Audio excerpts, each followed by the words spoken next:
Mga tunay na mayayaman, sila yung mga hindi nag-aalala dahil alam nila hindi sila papabayaan ng Diyos. Amen? Ang mga tunay na mayayaman, sila yung kaya nilang matulog na mahimbing.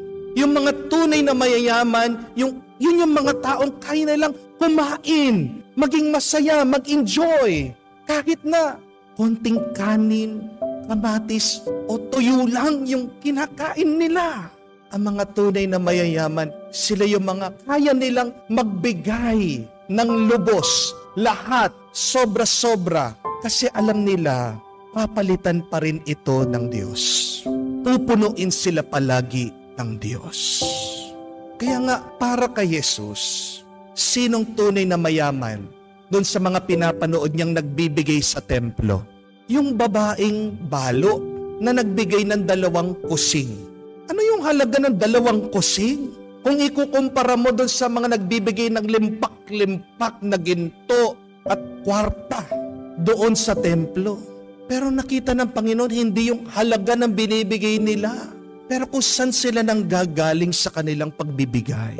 Ang nakita ng Panginoon, yung laman ng puso nila.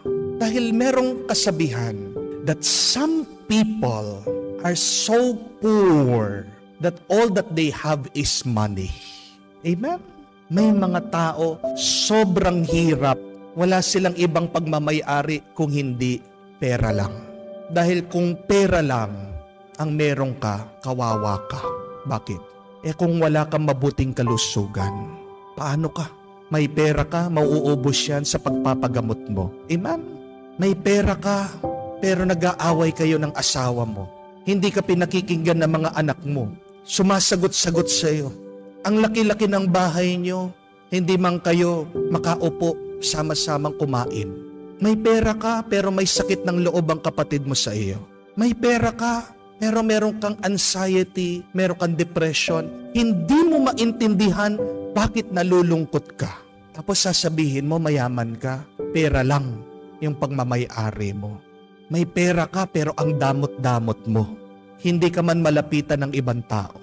Wala kang tunay na kaibigan. May pera ka pero pagkatapos ng buhay mo dito sa mundo, anong iiwan mo? Yung pera mo. Pero paano ka maaalala ng mga tao? Makakalimutan ka. Wala kang legacy na iniiwan o wala kang maganda alaala na ibibigay sa mga tao.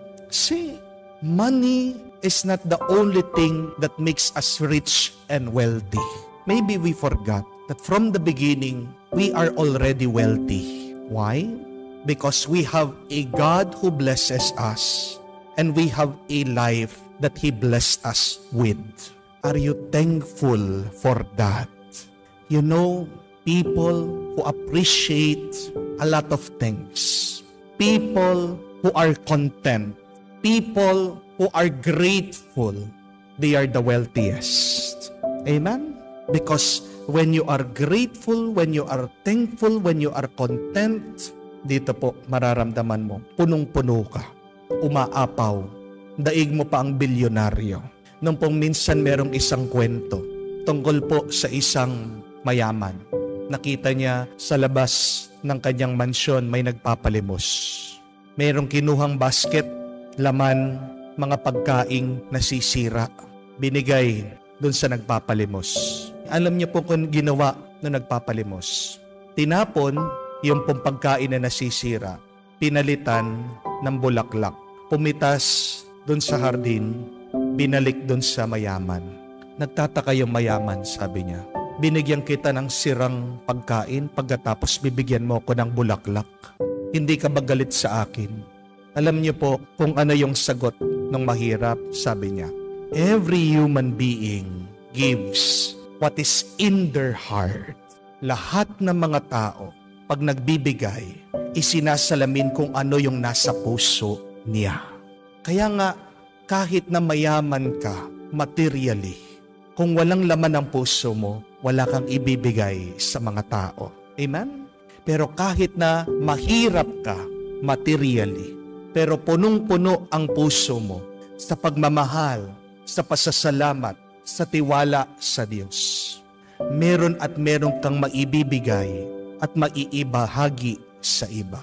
Remember, my dear friends, that you do not need to be rich to be kind. You only need to be kind, and you will give. When you are kind, you are rich. You are truly wealthy. Please have the belief that God provides for you. That God is good and loving. Hindi ka papabayaan ng Diyos.